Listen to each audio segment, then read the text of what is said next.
G'day!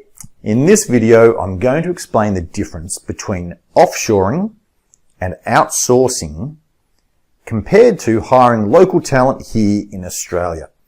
To make the example easy, I'm going to use a paraplanner who produces statements of advice for financial planning.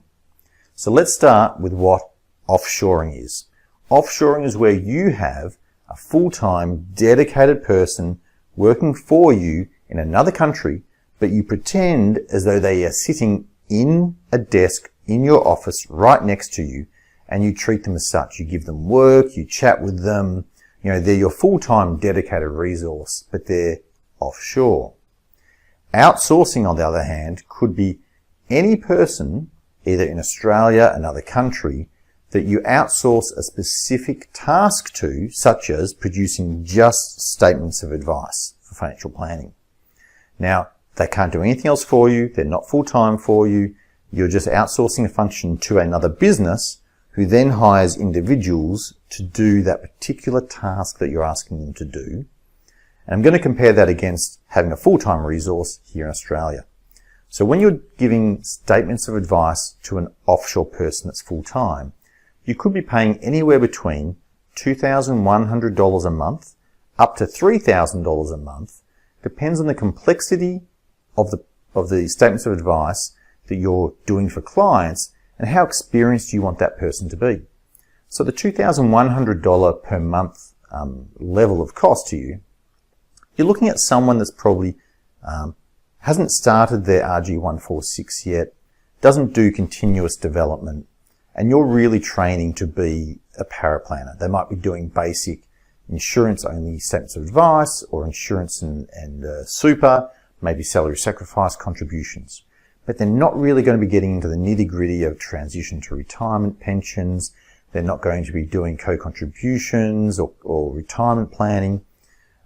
For that level of person that's going to be doing all the technical work such as Centrelink and gearing and whatever else, you're looking at bumping up between $2,600 up to $3,000 per month for a reasonably experienced person. Once you're getting up to that $2,500 per month level, you're hoping that the person's got RG146 or almost completing RG146, and that the person is in your business for a real long period of time. Now, let's compare all of that against outsourcing. Outsourcing, whether it's here in Australia to another company or to another company offshore or another country, you're looking at paying just a fee per statement of advice. So if you're looking at a basic insurance statement of advice, you might be paying $300, $350. If you're doing a technical retirement plan with transition to retirement and merging superannuation funds together, you might be looking at as high as $600 for that statement of advice. I've even seen some as high as $750. So you're paying per job, and you don't get a full-time person. You're engaging a company who then you give the job to do the statement of advice, and then they get one of their employees to do it. Whereas in offshoring, the person is all yours, they're dedicated.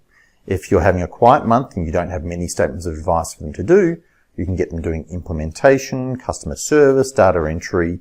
They're always available for you to work with. Compare that to having a full-time person in your office. I recently looked on Seek just an hour ago, and the top 3 job adverts that I saw come up for a paraplanner ranged in salary between $65,000 up to $120,000. And then you've got to pay at least $20,000 of on costs, including rent of space, computers, Christmas parties, birthday cakes, and a whole lot of other things.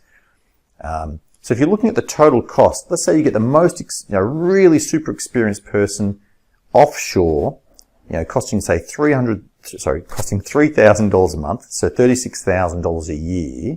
They've got RG146, they're doing 40 hours of CPD a year. They're going to cost you $36,000 compared to someone in Australia that might be, total cost, $85,000 or more. So I like to always try and use the basis that an offshore full-time person will cost you roughly 1/3 of the total cost of having someone here in Australia. So there you go. That's the difference between offshore outsourcing and hiring a full-time person in your office from a cost point of view. We didn't touch on value, but that's just mostly the cost part. So there you go. I hope it was helpful. See you next time.